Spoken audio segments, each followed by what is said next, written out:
সকলকে 24 digital news দর্শকবৃন্দ, আপনাদের সকলকে 24 ডিজিটাল নিউজের পক্ষ থেকে সাম্প্রতিক ভাবনা প্রোগ্রামের শুভেচ্ছা জানাচ্ছি। আমি নজরুল ইসলাম সাচিব। শিক্ষাই জাতির মেরুদণ্ড। আজকের এই আধুনিক সভ্যতা ভব্যতার যুগে পৃথিবী এবং আমার মানচিত্র, এই স্বদেশ যতটুকু এগিয়েছে শিক্ষার মধ্য দিয়ে, একটা শিক্ষা যেমন একটা ব্যক্তির পরিচয়কে ক্যারি করে, একটা নেশনের পরিচয়কে। তবে আমরা তৃতীয় বিশ্বের দেশ হিসাবে বাংলাদেশ এখনো শিক্ষাতে পিছিয়ে আছি। আন্তর্জাতিক র্যাঙ্কিং এ আমাদের অবস্থান দুর্বল। সেই প্রেক্ষাপটে আজকে এসএসসি পরীক্ষার রেজাল্ট হয়েছে। এই রেজাল্টে গত 25 বছরের মধ্যে সর্বনিম্ন পাশের হার 62.25%। এই পাশের হার সর্বনিম্ন হলেও আমাদের শিক্ষামন্ত্রী বার্তা দিয়েছেন, আমরা শিক্ষাকে কাঙ্ক্ষিত শিক্ষার জায়গায় রাখতে চাই এবং মেধার বিকাশ ঘটাতে চাই। এবং সেক্ষেত্রে আমরা দেখেছি অনেক 20-এর কাছাকাছি শিক্ষা প্রতিষ্ঠান, সেখানে পাশের পার্সেন্টেজ খুব নাজুক, অনেকগুলো প্রতিষ্ঠান পাশই করেনি। এবং পাশাপাশি নরসিংদীর আপনার রাশেদা, বিশেষ করে Rasheda Kader high school and school আর কলেজ, নরসিংদীর একটা স্কুলে 382 জনের মধ্যে 382 জনই জিপিএ 5 ক্যারি করেছে। এই বিশেষ করে আজকে স্বাধীনতার 55 পরেও শিক্ষার ক্ষেত্রে আমরা পিছিয়ে আছি। এর কারণটা কি? আন্তর্জাতিক ক্ষেত্রে কি আমরা আন্তর্জাতিক ক্ষেত্রে যে উন্নত দেশের শিক্ষার মানদণ্ড এবং তাদের অবস্থানটা কি আমরা সামনে প্রকৃতভাবে আনতে পারছি না বিশ্লেষণ করে? এবং সেক্ষেত্রে আমাদের জাতীয় ক্ষেত্রে শিক্ষার পলিসি মেকিং এর ক্ষেত্রে একজন নাগরিক হিসাবে আপনি যুক্ত হয়েছেন প্রিন্সিপাল আব্দুল হালিম, শিক্ষাবিদ, সমাজ বিশ্লেষক, জনাব অ্যাডভোকেট জাহাজুল ইসলাম, আন্তর্জাতিক মানবাধিকার সংস্থার সেক্রেটারি। আমি আমি আনছি যে এই বিশেষ করে মেধার বিকাশ প্রকাশের ক্ষেত্রে পাশের পার্সেন্টেজ দিয়ে কি আমরা সেটা মেধার বিকাশের সাথে তুলনা করতে পারি এবং শিক্ষা পলিসির জায়গায় অবস্থান আমরা কি সামনে নিয়ে বিশ্লেষণ করতে পারি? জনাব আব্দুল হালিম, অ্যাডভোকেট জাহাজুল ইসলাম এবার 62.5% পাস করেছে। গত সেশনে ছিল, এর আগে ছিল, গত মাত্র অটো পাস দিয়েছে, তার আগে 87% পাস ছিল। এই মানে পাশের পার্সেন্টেজ কে কিভাবে আমরা বিশ্লেষণ করব এবং সেই ক্ষেত্রে আমাদের সরকারি শিক্ষা নীতি নির্ধারণের ক্ষেত্রে আর কোন কোন বিষয়কে সামনে আনা উচিত? জনাব শিক্ষাবিদ আব্দুল হালিম, আপনার বক্তব্য উপস্থাপন করুন। ধন্যবাদ সাথী ভাইকে। আমি এইমাত্র বাসায় ঢুকলাম, এরপরে কিছু বলতে বলছেন, ধন্যবাদ আপনাকে। শিক্ষা নিয়ে কথা বলতে গেলে আসলে অনেক কথা বলতে হয়। ক্লাস 1 থেকে যদি শুরু করি বা প্লে গ্রুপ থেকে যদি শুরু করি বিশ্ববিদ্যালয় পর্যায় পর্যন্ত, পুরা বিষয়টাই আমার কাছে খুবই নাজুক পরিস্থিতি বলে মনে হয়। বিশ্ববিদ্যালয়গুলো এখন পাশের হার কিন্তু জিরোতে চলে আসছে, বিশেষ করে বিশ্ববিদ্যালয়গুলো। কারণটা কি? কারণটা হচ্ছে সেখানে ক্রেডিট সিস্টেম, সেমিস্টার সিস্টেমে পরীক্ষা নেওয়া হয়। ইন্টারের এবং ক্লাস 9-10-এর যে পরীক্ষা, সেগুলো যদি সেমিস্টার পদ্ধতি নেওয়া হয়, তাহলে একটা ছেলের ধারণ ক্ষমতা কতদিন থাকে? 2 বছর থাকে না। সে শিখবে, পরীক্ষা দেবে, পাশ হয়ে যাবে। এটাই পদ্ধতিটা হওয়া উচিত। বাট আমাদের এখানে দেখা যাচ্ছে 2 বছর ধরে আমরা পড়াচ্ছি, এবং 2 বছর পরে সে যখন পরীক্ষা দিতে আসছে তখন তার কাছে মনে হচ্ছে অনেক কিছু যে নতুন নতুন। সুতরাং সিস্টেমটা চেঞ্জ করা খুবই জরুরি। সিস্টেম চেঞ্জ না করলে, এইভাবে যদি চলে, তাহলে রেজাল্ট কখনো খুব একটা যে ভালো স্বস্তিদায়ক হবে তা আমরা বলতে পারতেছি না বা বলা যাচ্ছে না। সুতরাং আমি সেমিস্টার পদ্ধতির পক্ষেই কথা বলবো। পাশাপাশি যে সিলেবাস গুলো করা হয়, সেগুলো এমন এমন কিছু গল্প দেওয়া হয় যেগুলো দুর্বোধ্য, যেগুলো ছেলেমেয়েরা আসলে পড়তে ইন্টারেস্ট ফিল করে না। সেগুলা কিভাবে করানো হয় এটা আমরা জানি না, কেন করানো হয়, কারা এই সিলেবাস গুলা এখানে ঢুকায়, বা এই গল্প বা এই যে সূচিগুলো আনা হয়, সেগুলা সবই যে সুন্দর হয় এটা বলা যাচ্ছে না, বলা যায় না। আমি ইন্টারমিডিয়েটে দেখেছি, ইন্টারমিডিয়েট যে বইটা করা হয়েছে, এটা খুবই ভাইটাল একটা লেভেলের বই করা হয়েছে।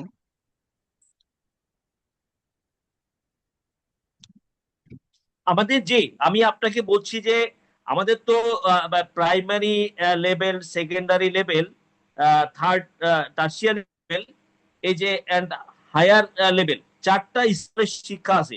সেক্ষেত্রে আমরা বাংলাদেশ তো ইউরোপের স্ট্যান্ডার্ডটাকে বাংলাদেশ ফলো করে। ইউরোপের স্ট্যান্ডার্ড যেটা শিক্ষার স্ট্যান্ডার্ড, কোয়ালিটি, ইউরোপকে ফলো করে। সেক্ষেত্রে ইউরোপকে ফলো করলে আমাদের সমাজ, আমাদের বাস্তবতায় যুগের চাহিদার সাথে, সমাজ বাস্তবতার চাহিদার সাথে কতটুকু সঙ্গতিপূর্ণ, আমি আমরা মানে আলোচনাকে যৌক্তিকভাবে নিয়ে আসি যে আমরা আধুনিক বিশ্বের সাথে তাল মিলিয়ে আমাদের বাস্তব শিক্ষা পদ্ধতি, শিক্ষা কাঠামো এবং শিক্ষা পলিসি এটা কতটা যৌক্তিক এবং সময়োপযোগী বলেন। আমার মনে হয় না আপনি যেটা বলছেন যে ওয়েস্টার্ন কান্ট্রি বা ব্রিটিশ ক্যারিকুলাম এখানে ফলো করা হয়, এভাবে আমার মনে হয় করা হয় না। যদি ব্রিটিশ ক্যারিকুলামে হতো তাহলে আমার মনে হয় আমাদের যে 33% যে বিষয়টা, এটা কিন্তু একটা ইতিহাস আছে, এই জিনিসগুলো আমাদের এখানে থাকতো না। সেকেন্ডলি হচ্ছে আমরা যেভাবে আমাদের ছাত্রছাত্রীকে মূল্যায়ন করি, আমাদের সমাজ ব্যবস্থার সাথে সামঞ্জস্য রেখে আমাদের শিক্ষা ব্যবস্থা হওয়া উচিত।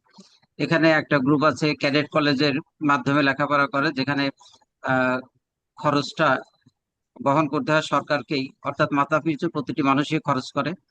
যদি তাদের পিছনে, একজন ছাত্রের পিছনে খরচ যদি হয় বছরে 1 লাখ টাকা, তাহলে আপনি এই প্রাইমারি স্কুল বা এমনি নর্মাল যে হাই স্কুল আছে তাদের পিছনে খরচ আছে আপনার 5 থেকে 7 হাজার বা 10 হাজার টাকা খরচ আছে।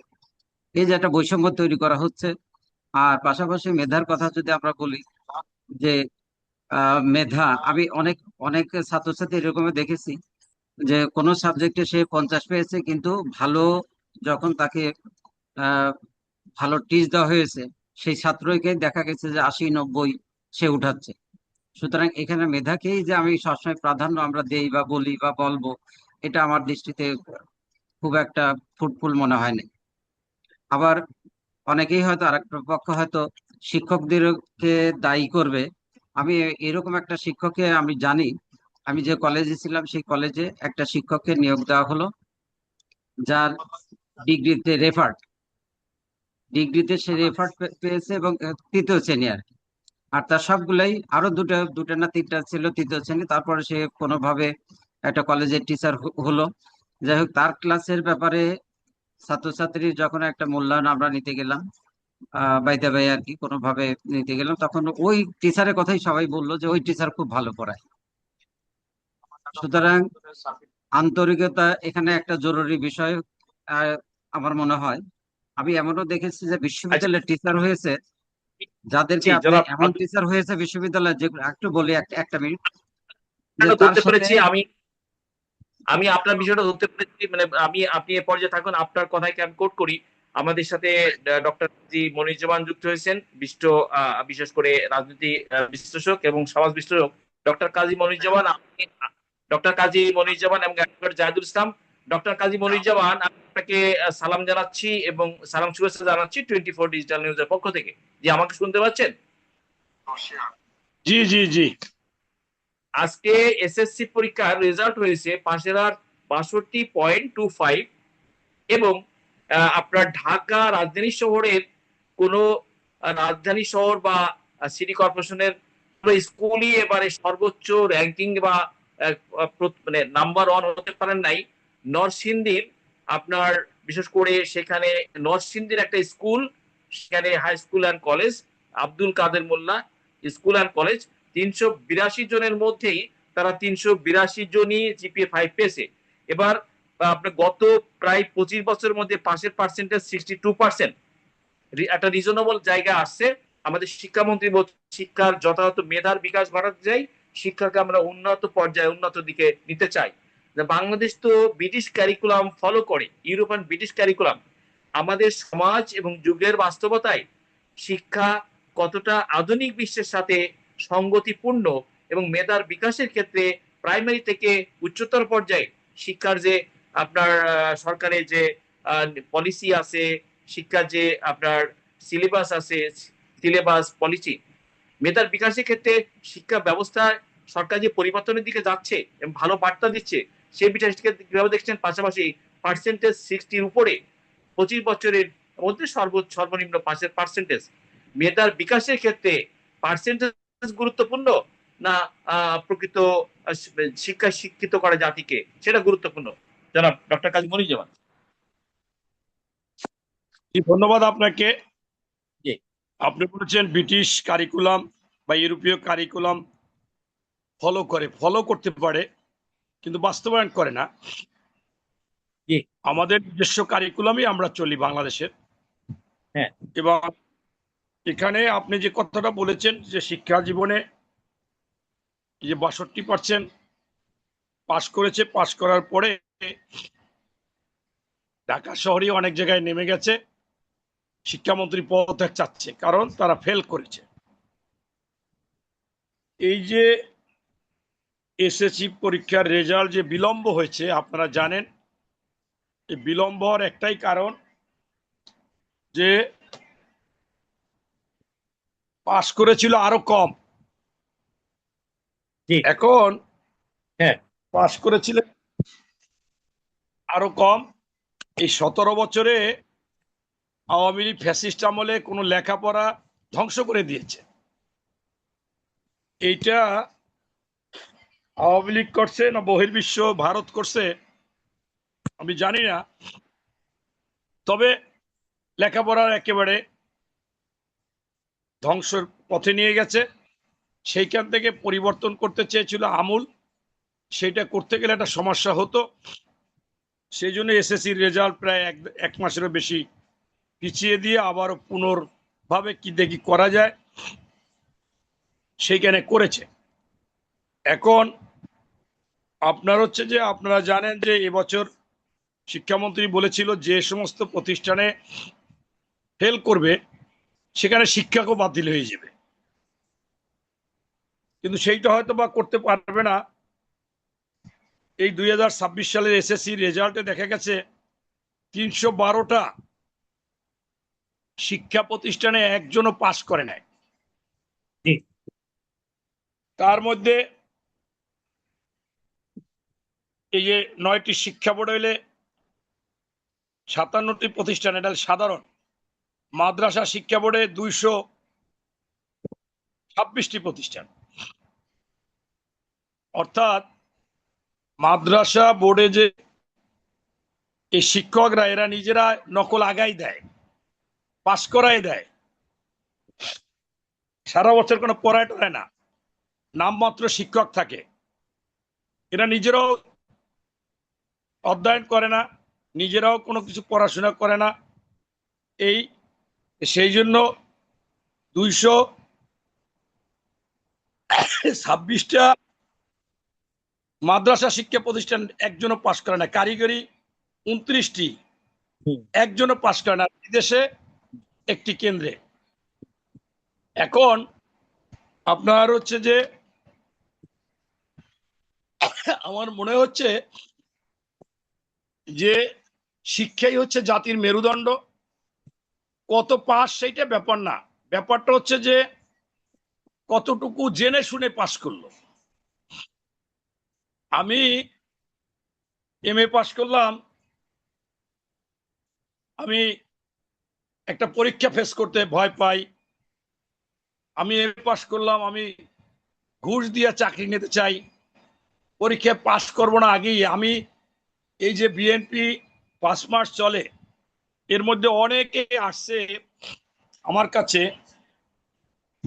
অনার্স মাস্টার্স পাস, ঢাকা বিশ্ববিদ্যালয় বা জগন্নাথ বিশ্ববিদ্যালয় বা জাহাঙ্গীরনগর বিশ্ববিদ্যালয়, কিন্তু পরীক্ষা না দিয়েই সে চাকরি নিতে যায়, টাকা কোনো ব্যাপার না। তার মানে কি? এরা পড়াশোনা করে না, সর্বত্র শুধু পাস করে গেছে। এই পাস দিয়ে আপনি কি করবেন? এখানে তাইলে যারা প্রকৃত পড়াশোনা করে তাদের তো বিরাট কষ্ট। আপনার মেডিকেলে টেস্ট পরীক্ষা যখন দেয়, যারা প্রকৃতপক্ষে পড়লো, দেখা গেল যে অন্যরা হয়তো বা কায়দাকরণ করে টরে এসে গেছে। এই জন্য আমি মনে করি প্রকৃতপক্ষে পড়াশোনা করতে হবে, পড়াশোনা করে ভালো রেজাল্ট করবে, জানবে শুনবে, ভবিষ্যতে সকল পরীক্ষায় ফেস করবে। এসএসসি হয়েছে প্রথম ধাপ, এরপরে এইচএসসি, ডিগ্রি বা অনার্স, এরপর মাস্টার্স, এরপর হলো ফেস।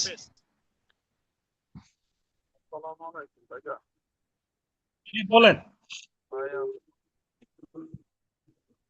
সেই ক্ষেত্রে হ্যালো ভাই, ভাই আমি একটা গ্রুপ টক করতেছি, পরে কথা বলবো আপনার সাথে প্লিজ। হ্যাঁ, এখন সেই ক্ষেত্রে আজকে আমার মিসেজও বলছে যে শিক্ষা ক্ষেত্রে লেখাপড়ার ক্ষেত্রে কঠিন হওয়া দরকার। ভাই মনির এবং ভাই সহ আমি বিশেষ একটা গ্রুপ টক শো করতেছি, প্লিজ আপনার সাথে পরে আমি ফ্রি কথা বলবো। আচ্ছা, আল্লাহ হাফেজ।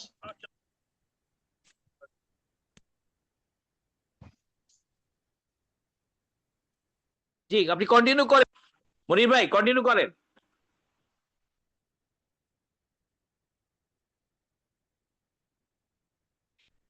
আরে লোকটারে বুঝি না। আরে বলছি আমি একটা টক শো করতেছি ভাই, পরে কথা বলি। হাজি ভাই, আপনার মিউট করে নিতে পারেন না?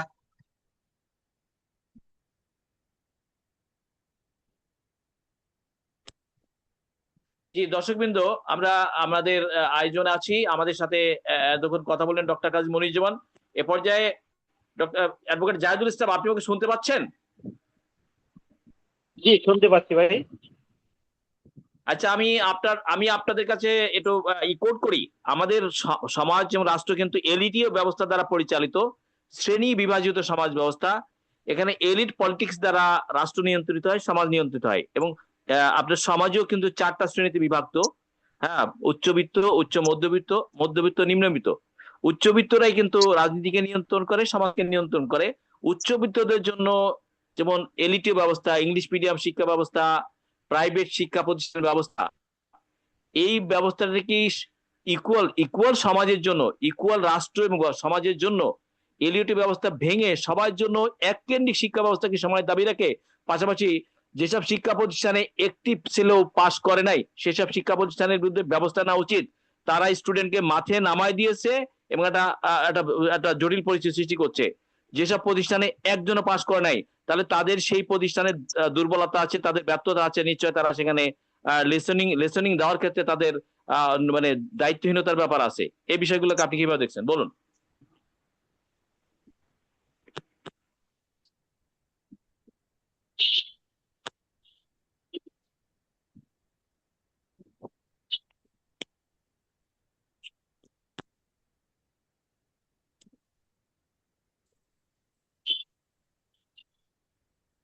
বিসমিল্লাহির রহমানির রহিম। ভাই আমি আপনাকে রিকোয়েস্ট করছি, আমি একটা টক শো করতেছি, আপনাকে পরে কল দিব স্যার।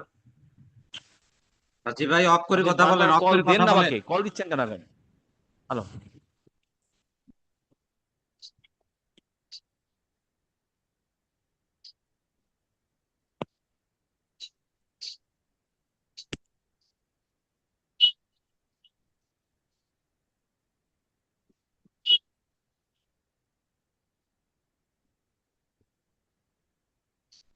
আপনি কন্টিনিউ করেন, কন্টিনিউ করেন।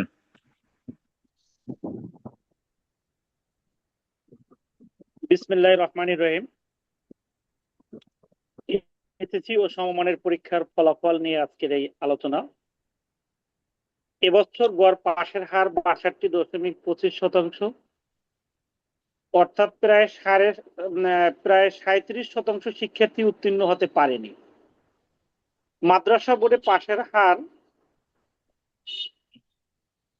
স্কুল বোর্ডের চেয়ে কম, 55.49%।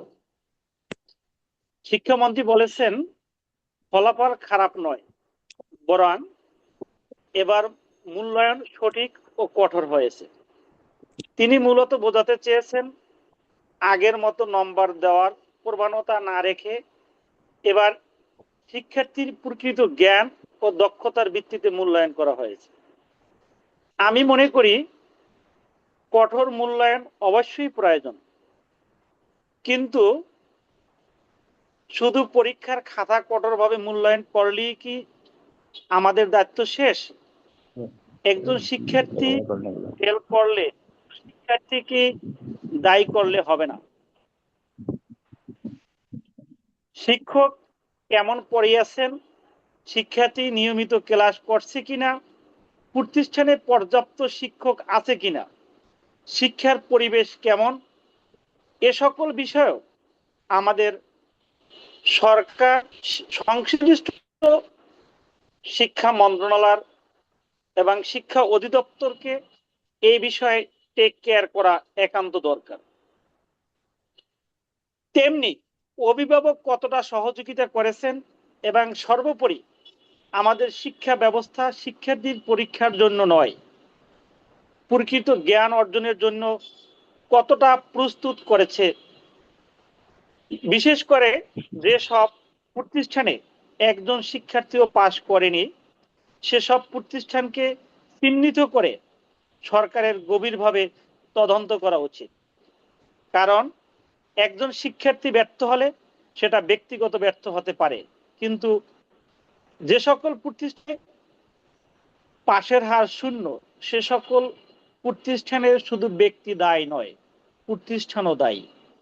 এবং ওই সকল প্রতিষ্ঠানের দায় শুধু প্রতিষ্ঠান প্রদান আর কর্ম শিক্ষকই নয়, সংশ্লিষ্ট মন্ত্রণালয় ওই বিষয়ে দায়ী। তার কারণ হচ্ছেন আমাদের দেশ, যে কথাটা সঞ্চালক মহোদয় একটু আগেই বলেছেন যে শিক্ষার ক্যাটাগরি করা যায় কিনা। আমরা শিক্ষার ক্যাটাগরি করব কেমনে, যেটা ইতিপূর্বে আমার বিজ্ঞ এবং সিনিয়র বড় ভাই প্রফেসর ডক্টর মনিরুজ্জামান সাহেব বলেছেন, আমাদের দেশ নিয়ন্ত্রণ করেন যে ক্ষমতাধর বা প্রভাবশালী ব্যক্তিরা, তেমনি আমাদের দেশে শিক্ষক নিয়োগের বিষয়েও মাইট ইজ রাইট, জোর যার মুল্লুক তার সেই আধিপত্য বিস্তার করা হয়। সেই আধিপত্য বিস্তারের কেন্দ্র ধরেও আমাদের শিক্ষার মান অবনতি হয় এবং আমরা সেটাই দেখতে পেয়েছি।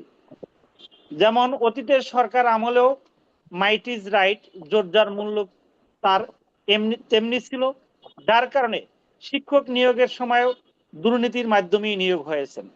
যেমন ইন্টারিয়াম সরকারের সময় প্রাথমিক শিক্ষা অধিদপ্তরের একটা নিয়োগে বাংলাদেশের বিভিন্ন জেলা উপজেলা বিভিন্ন কেন্দ্রে প্রশ্নপত্র ফাঁস এবং ডিভাইস নিয়ে বিভিন্ন আলোচনা সমালোচনা হয়েছে। এমনকি আমরা দেখতে পেয়েছি ইন্টারিয়াম সরকারের আমলে পরীক্ষার্থীরা আন্দোলন সংগ্রাম করেছেন, প্রাথমিক শিক্ষা অধিদপ্তর ঘেরাও করেছেন, কিন্তু নিয়োগ সরকারের গতিবিধি মোতাবেকই তারা নিয়ে নিচ্ছেন, কিন্তু এই সকল বিষয়ে কোনো কর্ণপাত করা হয়নি। তারই একটা প্রভাবে আমাদের দেশের মেধা বিকাশের বিঘ্ন ঘটতেছেন। যেমন প্রবাদ বাক্যের অতীতের একটা কথা আছেন, আমাকে একটা শিক্ষিত মা দাও, আমি একটি শিক্ষিত জাতি দিব।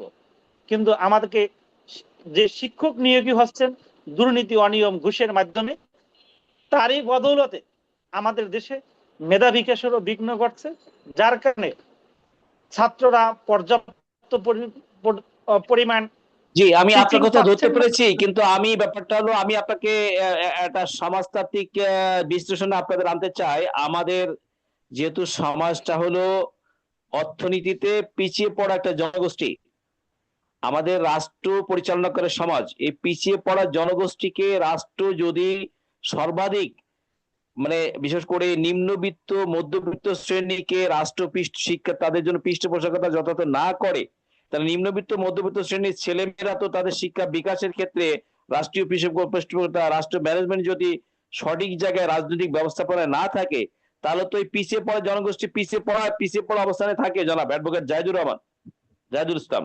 সেই ক্ষেত্রে শিক্ষার মান সকলের জন্য ইকুয়াল থাকা একটা দেশের জন্য মঙ্গল। কারণ হচ্ছেন যদি আমরা এই শিক্ষা খাত মধ্যবিত্ত উচ্চবিত্ত এবং নিম্নবিত্তর মাঝে দেখতে চাই, তাহলে আমাদের দেশ সেই আদিম যুগের মতো হবে। ক্ষমতাধর ব্যক্তিরাই ভালো জায়গায় লেখাপড়ি করে তারা বড় অফিসার হবে, মধ্যবিত্তরা মধ্যবিত্ত অবস্থানে থাকবে, নিম্নবিত্তরা নিম্নস্তরে থাকবে। সেক্ষেত্রে শিক্ষার মান ইকুয়াল থাকা দরকার। সেই ক্ষেত্রে সমাজ এবং সরকার ব্যবস্থাপনায় যারা মধ্যবিত্ত তাদেরকেও শিক্ষা কার্যক্রম সমপর্যায়ে করতে পারে, সেই দিক থেকে সরকার এবং এই বিষয়টা